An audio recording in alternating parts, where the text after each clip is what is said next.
Now to that awful, rather dark story about the luxury yacht in Italy and another grimly inevitable chapter.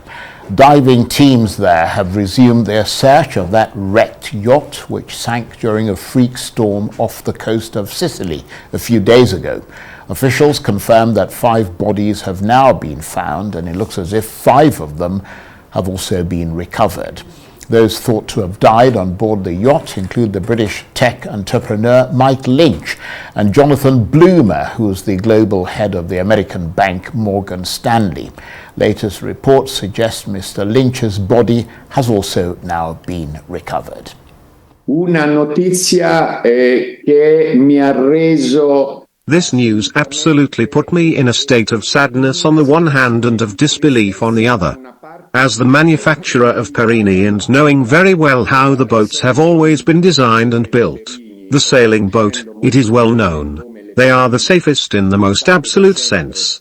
First of all, because they have very little surface compared to a yacht facing into the wind. Second, with the structure, the drift kill, they become unsinkable bodies. Sicure in assoluto.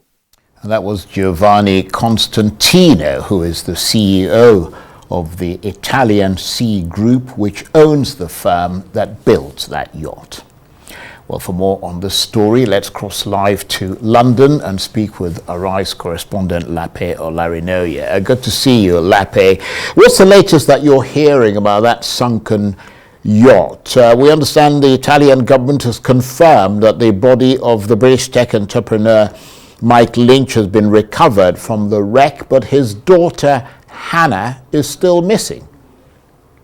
That's correct, Charles. I mean, earlier on today, we were told that there were still a number of people missing who couldn't be named, of course, for legal reasons. And that's because until the body's identified by the family, then there can't be any formal announcement of those bodies that are found. Later on, of course, this afternoon, we found out that Mike Lynch, tech entrepreneur, a much anticipated person in this search, his body had been recovered. He, of course, was on board that yacht with his daughter Hannah, 18-year-old, who had just recently gotten a place at the University of Oxford to study English in September, is still missing, amongst the other names that were mentioned there in your intro. So far, it's been a completely harrowing story. There have been developments that have come as a result of this search, particularly looking at why this yacht capsized. What were the factors that led to this horrible incident? Was it purely the weather issues, the weather forecast? Was it the negligence of the crew? Was it a fault with the boat? Those are all the questions that are being raised in this impending investigation that will start as a result of this tragic incident. Now, we also know that as the days, of course, and the time goes by, there will be official updates on whether or not other bodies are found, and also speaking to people that were rescued. I've read far and wide about other families that were rescued, and how close they were also to losing their lives. In particular, one woman who is a staff of Mike Lynch, she was on board with her 1-year-old child.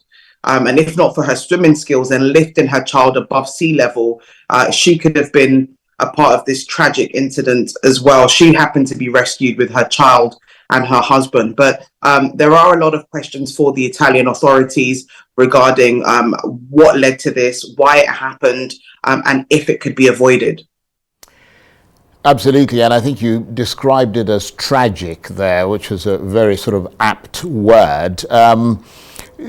So we don't know at this stage any more about the factors that could have played a role in that yacht disaster, whether there might have been possibly human error involved. But of course, if there was human error, then it would be safe to assume that there'd be legal implications given how sort of high profile the victims are.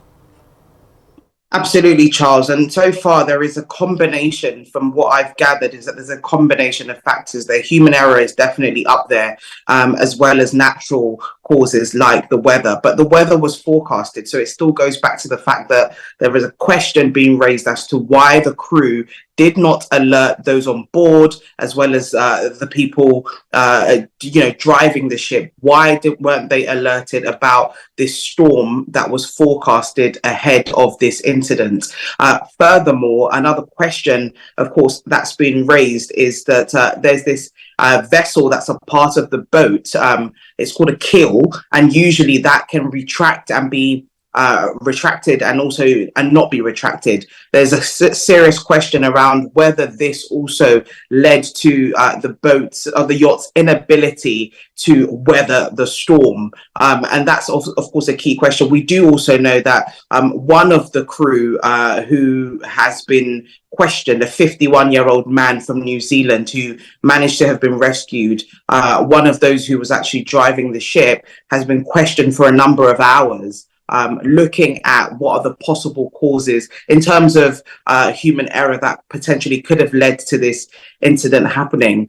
There have been a lot of counter arguments coming from the Italian sea authorities, stating that this would have happened anyway, just because of how rough the storm was and how quickly the boat capsized. But there's so many other factors here as well, whether or not the crew allowed the passengers on the ship to stay in their rooms or be asleep in some cases, and be locked in their cabins. Essentially, some of those rescued said that they could feel the boat sinking before they even fell asleep. And so there are a lot of questions that are still unanswered. Human error is definitely playing a major role in this, but also it can't be avoided that the storm was very rough.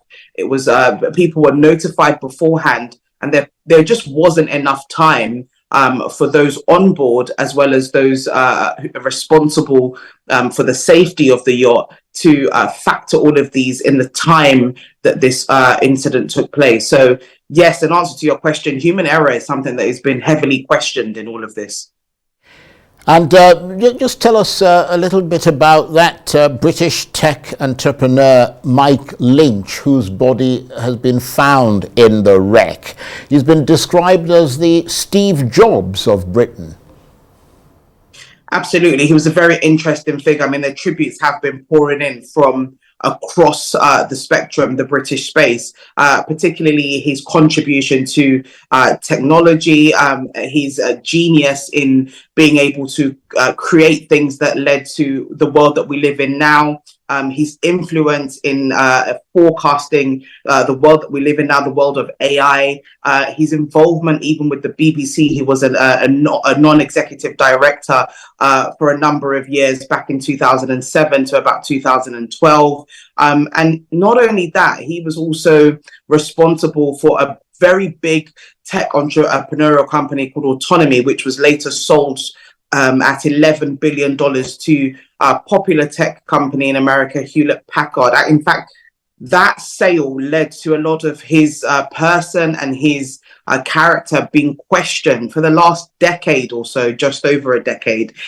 He has been fighting a legal battle, a fraud battle in the American court system, where he was looking at facing up to 20 years in jail. That came to an end just in June. In fact, this cruise that him and his staff, as well as some of his legal team, went on was actually an act of celebration. They were out there to celebrate the end of this, where his case resulted in him being acquitted from that fraud case. And of course, which led to this horrible incident. But he's somebody that was quite important in the tech space globally, particularly within the British scene. And we can see that it resonates in the tributes that have been pouring in. But there are also others who are quite remarkable on board as well, like you rightly pointed out in your intro.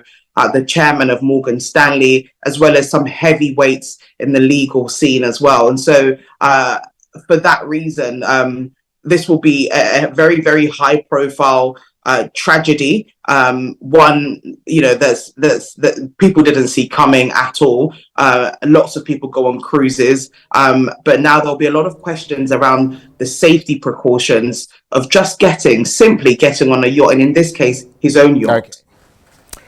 Lape, thank you very much indeed for that update. Lape Olarinoye is a RISE correspondent. She was talking to me on the line from London.